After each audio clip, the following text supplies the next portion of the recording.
Африканы мекендейтін тайпаның ерекше бір салты бар екен. Егер тайпаластың бірі жаман қылық көрсетсе, бәрі жиналып құрылтай жасайды. 2 күн бойы сол жазалы адамның барлық жасаған жақсылығын еске алып, сол үшін алғыстарын білдіреді екен. Бұл тайпаның адамдары пенденің бәрі фәниге жақсы болып келеді дегенге сенеді екен.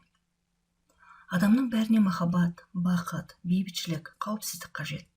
Бірақ дүниенің дүрмегіне түскен адамдар көп қателеседі, сүрінеді, құлайды. Мұндай қателікті әлгі тайпа көмекке мұқтаждық деп түсінеді екен. Бәрі бірігіп, сол сүрінген адамға қол ұшын созып, адами болмысына оралуына көмектеседі екен. Бұған дейін қандай жақсы адам болған есіне түсіреді екен.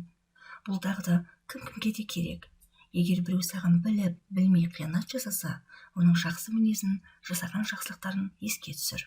Шаман келсе, соның бәрін сол адамға айт. Оған өзінің жақсы екенін білу өте маңызды.